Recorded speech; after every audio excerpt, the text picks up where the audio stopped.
Morning mga idol, meron tayo dito si Sir. Dahil tayo from Padre Garcia. Ito po ay Honda Supremo 150. Yan. Dahil sinabihan si Sir ng malaki magagastos sa kanyang motor. Magkano Sir sabi sa inyo? 6,000. 6,000 po. Pakinggan natin mga idol, Supremo 150 kung ano yung sira nito. Bakit 6,000 yung magagastos? Yan mga idol, ito. Bakit sinabihan si Sir ng 6,000 ang gastos? Check natin.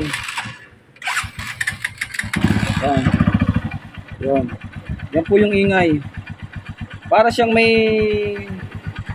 yung bang napaltik siya tapos iba yung tunog. You know, may nalabas po na kakaiba, ramdam. Ramdam naman po. Yan. Lalo pagka nilagyan niyo siya ng ganito, ayan oh. Yan, screw. Tapos pakinggan niyo, sa tainga niyo, pakinig niyo na nalangot-ngot. Yun po yung tunog, nalangot-ngot yung loob. Kaya po yan ay hindi yan sa connecting rod kasi iniisip siguro nasa gitna nga. Tama naman, nasa gitna. Akala niya siguro nasa connecting rod, nasa bearing. Hindi po. Ang sira lang po nito mga idol ay yung isang bearing sa gitna. Magkano lang po yung isang bearing sa gitna? Mura lang yun, diba? Kung yun gagawin po yung bearing na yun, wala pang 3,000 magagastos. Kaya lang po medyo madadagdagang, siyempre gawa ng block. Pero sinabi niya na hindi naman kasama talaga yung pagkakagawa doon sa 6,000 doon sa pare-rebord dito.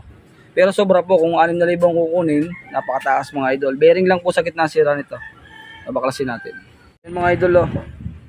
Yan yung bearing 6203, issue na naman niya, yan oh. Pagmasdan niyo mabuti yan oh. Yan, kalog ang gitna, yan oh. Yan. Talagang laging issue. Tapos may burungol po siya doon sa bulitas yun oh. Yun, yung bulitas, oh, kita niyo, yan. Yan sa camera, kita yung bulitas yun oh. Kita nyo. Yo, may burungol, oh, yun. Oo. Kitang-kita yung burungol, oh, yun. Yan.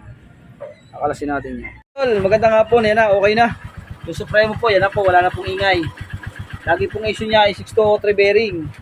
6203 bearing. Ayan. Pinaribor na rin namin. Pinaribor na rin na po dito. Gawa ng umuusok. Nauubusan langis. Ayan. Ayan si boss. Ayan. From Padre Garcia.